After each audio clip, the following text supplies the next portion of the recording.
Greenhouses, high tunnels, and cold frames can take gardening to the next level. They each have their advantages and disadvantages. I'll go over each and give you several tips for the beginner as well as the seasoned gardener to get the most out of them, whatever you choose to grow in them. This just adds another layer of self-reliance. Each of these growing plant shelters serve different purposes, but the main purpose is to extend your growing season, to encourage a more controlled growing environment for healthier and more stable growth. Some for purposes of self-reliance and others for the hobbyist. Hi everyone, I'm Allie, if you're new to the channel and we haven't met yet. I'm in the southern Utah desert, Zone 8A.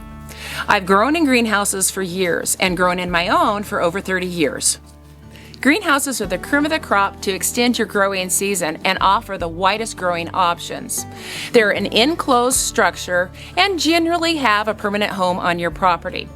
They can have heating and cooling capabilities.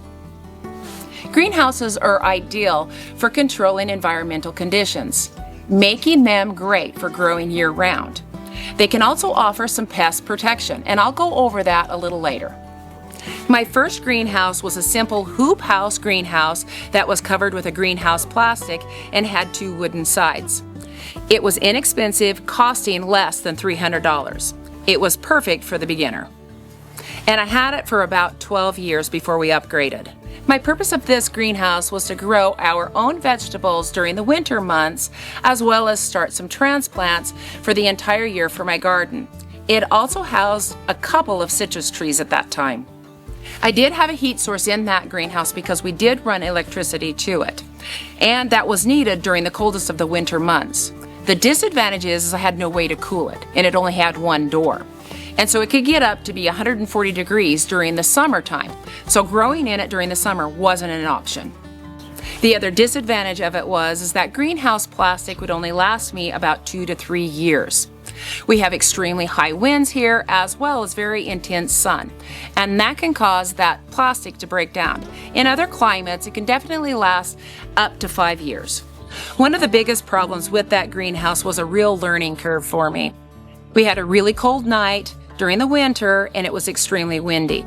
That wind took that plastic right off and pretty much destroyed everything that was in that greenhouse. So this was a real learning experience for me.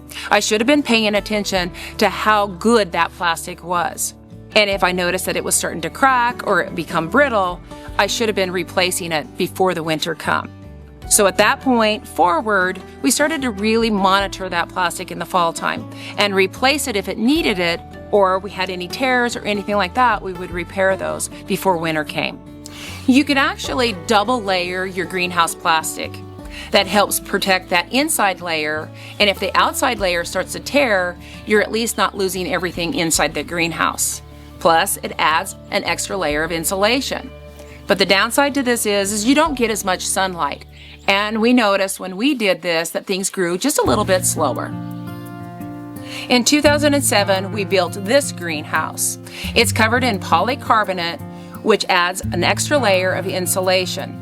It was a little bit wider, a little bit longer, and definitely taller, and certainly easier to keep warmer. But the downside to it is it does cost more. My greenhouse really is a multi-purpose greenhouse. It's a hobby greenhouse as well as a way to earn some extra income for the homestead. On the south side of the greenhouse, I have a raised bed the full length of the greenhouse. And in this bed, I'll grow things like tomatoes, cucumbers, peppers, and beans during the winter months. Because the greenhouse is heated, it keeps it warm enough to be able to grow those things. Now, if it wasn't heated, I would grow cool season crops in here. Things like the brassica crops, lettuce, and spinach. Heating a greenhouse can cost, so you have to decide whether it's worth it or not. I don't start to heat my greenhouse until temperatures drop below 25 degrees, and it stays plenty warm and keeps everything inside from freezing, but once we start to go lower, I'll turn my heater on just to keep the temperatures around 40 degrees, and that's plenty for what I'm growing in the fall and winter time. Once I start to grow more sensitive type plants like specialty herbs or even pepper plants in January, I have to bump that temperature up another 5 degrees. And then those plants are usually on a heating mat to just keep them a little extra warm, and that's plenty. There's several things that you can do to keep your greenhouse above freezing without using any heaters or electricity. My greenhouse runs east to west. This allows the largest side of my greenhouse to let more sunshine in to heat the greenhouse up during the day. And because we have a shallow bed on that south side, that heats that soil up. So then that can slowly release that heat during the nighttime, keeping the greenhouse above freezing. 3/4 of my greenhouse floor is also covered in cement pavers. Those will heat up during the day and again releasing heat to keep it warm at night. Those cement pavers also help keep the mud down, because when I'm working in here with a lot of water, it can get pretty muddy. You could also use large vessels that hold water and place them in your greenhouse. They're going to warm up during the day and release that heat at night. Plus, they're a great backup water storage. I use every inch of my greenhouse, so I don't use water vessels to keep it from freezing. But for the size of my greenhouse, which is a 12 by 16, it would take 5 55-gallon drums to keep it above freezing for 8 hours at 20 degrees outside. If you're using water vessels to keep your greenhouse from freezing, the darker colors, of course, are going to attract the heat better and be able to warm up more during the day. And you can actually place sensitive plants that are cold sensitive next to those barrels to keep them warm at night. They should also be located where they can receive some sunshine to heat them up better. The only place that I could put them in my greenhouse would be under the shelves. So they'd be shaded by the shelves and the plants. So they're going to heat up some, but not enough to keep it from freezing. So it's just some food for thought. It might work for you and your situation, but it doesn't make sense for me to use up my precious space where I could be growing. Greenhouses need good ventilation and at the very least a ceiling fan.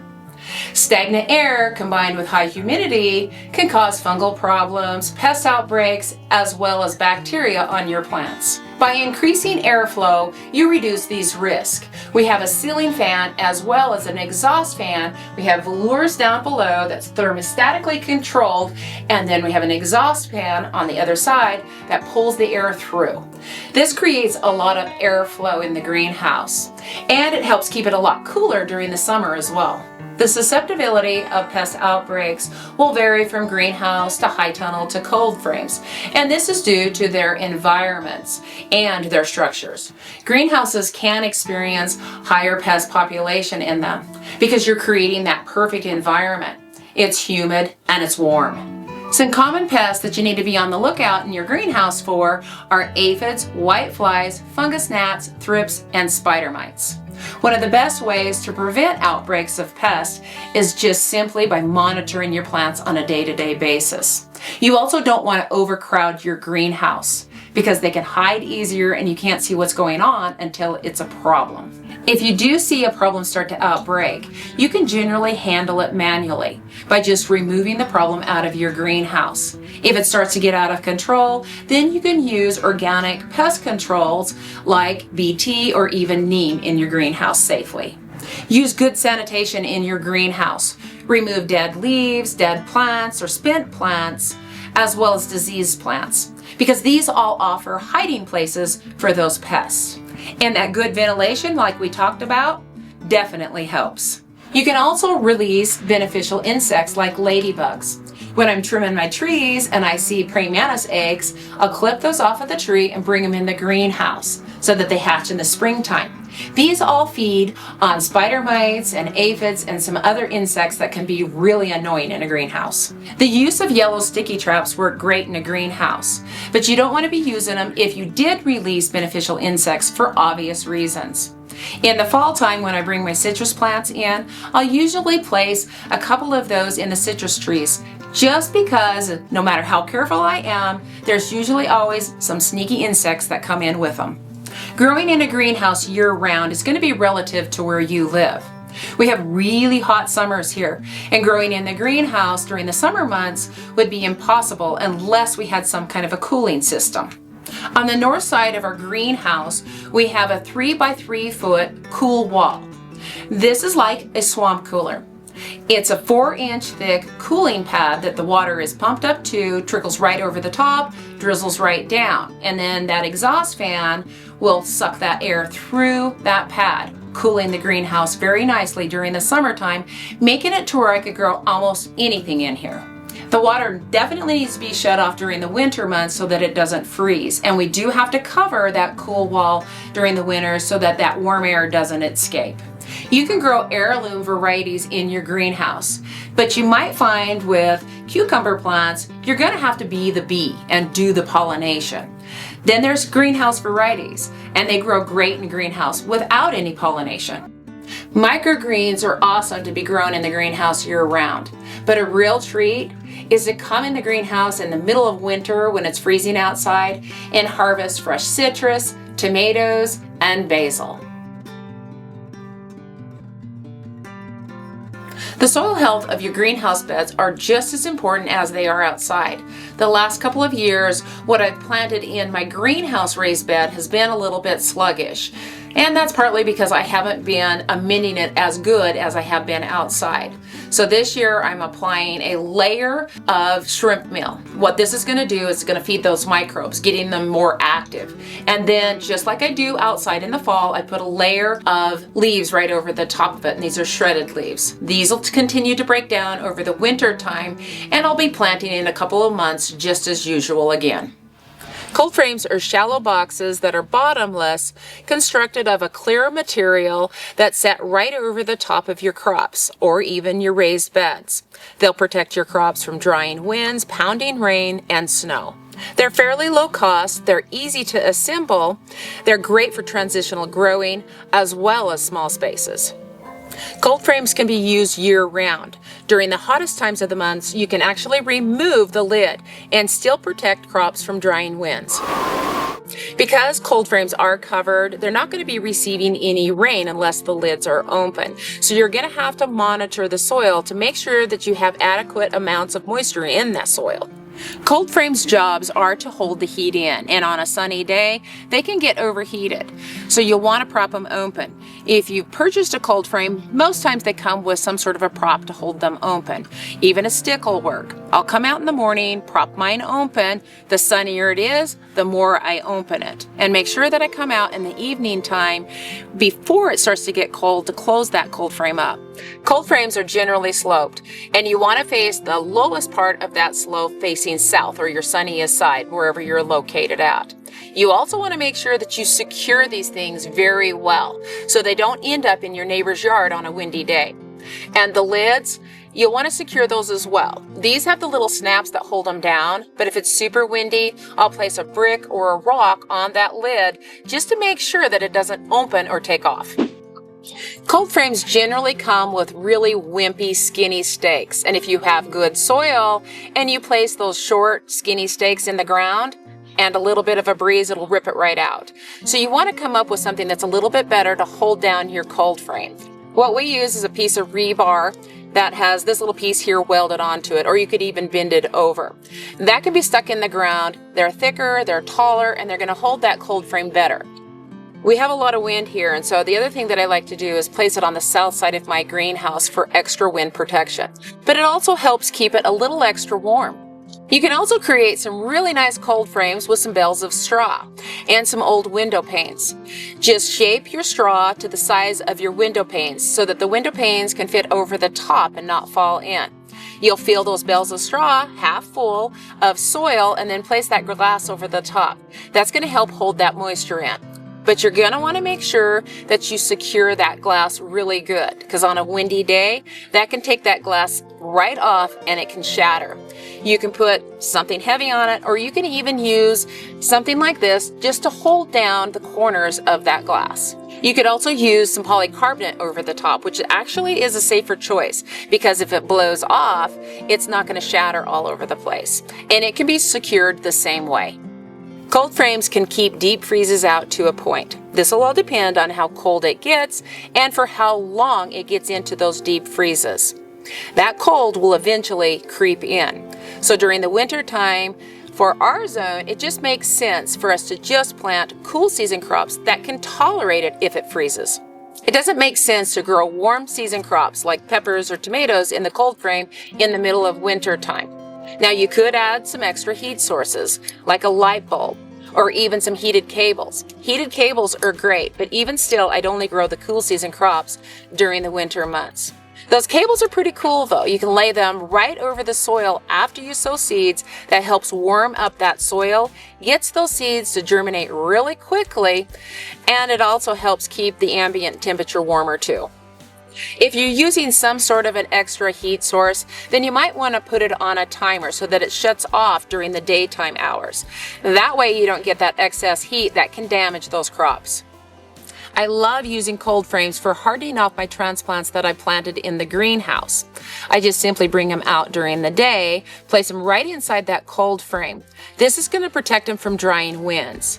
But we have some pretty intense sun, and so I'll put some floating row cover right over the top of the seedlings for the first couple of days. I make sure that I cover it up at night and open it up during the day. And I do this for about a week, and then they're ready to be transplanted right out. But what I don't do is bring out warm season transplants to be hardened off until we are past our last frost date, or at least very near it, because these cold frames are not sealed off. And that cold air can creep in and freeze some of those transplants, either the tips or even kill the plant. A cold frame like this will give you about 10 degrees frost protection at nighttime. Thicker polycarbonate, of course, is going to give you more. Then you can add more layers, like some frost blanket, to add another 4 to 8 degrees warmth for your cold frame vegetables inside. Straw bale cold frames will give you even more protection depending on what you put on top. I also have an upright cold frame right outside my greenhouse door. It has shelves in it that I can place quite a few trays to harden off vegetables. It has a lid on the top that can be used for ventilation, as well as a couple of doors that can be opened as we're getting close to hardening off those vegetables. The downside to this is they come with really flimsy plastic, and the first windstorm that we had blew that plastic out. So we replaced that with some harder, stronger polycarbonate and screwed it right to the frame. The frame was also not really strong, and so by screwing the polycarbonate right to the frame made it stronger. The plastic or the frame doesn't go all the way to the ground either, so you've got about 2 inches that allows a lot of airflow and draft, which is fine if you're hardening off cool season crops or you're past your frost-free date for your warm season crops. So basically what I'm saying is to know what you're buying before you get it. If you only need it to last a season, then that's fine. But the truth of it is, this didn't even last us 2 weeks before we had to upgrade it. If you have a chance to look at the material before you purchase it, this might save you time and money down the road. A cold frame this size and this height, it's better to be growing some of your leafy greens like spinach, lettuces, arugula, and even radishes and carrots.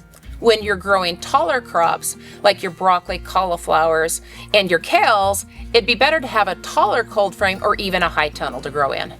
Pest outbreaks in a cold frame aren't as common as in a greenhouse because the environment isn't as controlled as a greenhouse.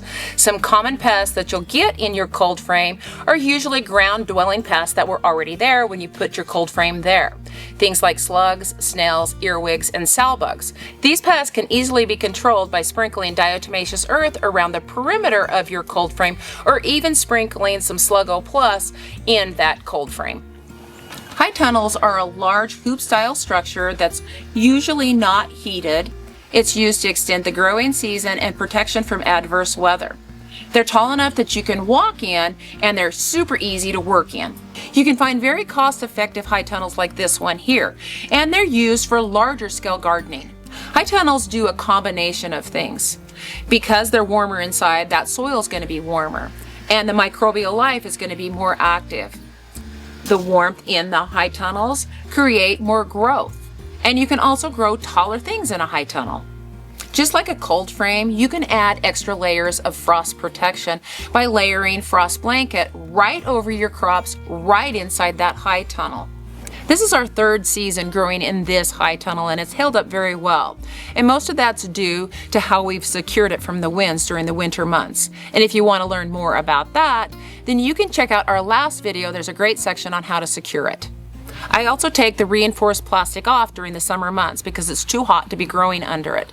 And the summer sun is pretty intense and cause that plastic to go brittle prematurely. Our high tunnel is placed right over the top of 2 of our raised beds with a walkway down the middle. And it works out perfectly, and the great thing is we didn't even plan it like that. But it can also be placed right on the ground. High tunnels will also need ventilation just like your greenhouse and your cold frame. But the nice thing about a high tunnel is you don't have to hurry out first thing in the morning to ventilate it. The smaller the type of structure that you have, the faster it's going to heat up. And with this high tunnel, I can come out here in the middle part of the day. Sometimes I have to ventilate it if it feels really warm in here, but sometimes I don't. It has 2 doors that can be opened for ventilation as well as some windows along the side. This year we purchased a second high tunnel. This one's a little bit smaller. This one's going to be used to house a lot of my citrus that I seem to keep collecting and don't have enough room in my greenhouse. This high tunnel I will put a heater in so that my citrus will continue to thrive and produce. Citrus can take some freezing temperatures, but it'll drop blossoms or may not even produce blossoms, so I'll have to heat it on the coldest of nights. You could also use some water barrels to help keep the warmth in this high tunnel as well, just like you would a greenhouse. And then you could place your citrus trees right next to those barrels to keep them warm through the night. But this will all depend on your region and how cold it gets. But those barrels work really good if you don't have any electricity nearby. If you want to get years of use out of all of these structures, make sure that you spend the time securing them well and protecting them from the wind. If you're growing warm season crops in your high tunnels while it's still freezing outside, make sure that you have every little bit of airflow covered up, because that cold freezing air can work its way right in that cold frame and either damage your plants or even kill them. You can even offer some frost blanket protection just to make sure that they're going to be safe at night. All greens grow excellent in high tunnels through the winter months and into spring. But one of my absolute favorite things to grow in my high tunnel is cauliflower.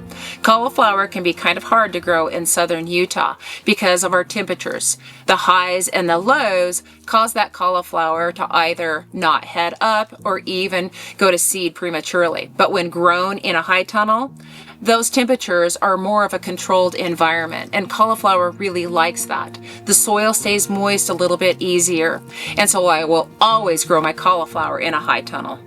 I can also grow all of these crops a month or 2 sooner in the season. That way I get more harvest before our extreme heat hits. I also love to start peas in my high tunnels. I can start my peas in my Zone 8 the first or second week in January. This allows them enough time to start producing before we start to get hot. Peas don't like temperatures that are 85 degrees for several hours in the day before they start to decline. By planting them early, I get several harvests that I can preserve and eat fresh. Pest outbreaks are in the middle ground of all of these structures, not getting quite as many as you do in a greenhouse because of the controlled environment, but a little bit more than you would in a high tunnel. By creating good ventilation and monitoring will save you a lot of agony. One of the biggest pests that I get in my high tunnel is the cabbage looper moth, coming in and laying their eggs on my brassica crops. But by planting earlier in the season, we really don't have that problem, so I can really bypass a lot of those pests. Over the next couple of weeks, I'll be amending these beds, getting them ready to sow seeds and plant some transplants, so that we'll be eating fresh greens within 4 weeks. I hope these greenhouse, cold frame, and high tunnel tips help you with your growing success. For more information about this high tunnel and where you can find it, I'll put a link in the description below. Please give us a thumbs up and subscribe if you haven't already, and hit the bell for future notifications of our future videos. And don't forget to check out our last video on how to secure the high tunnel. Have a beautiful day, and God bless.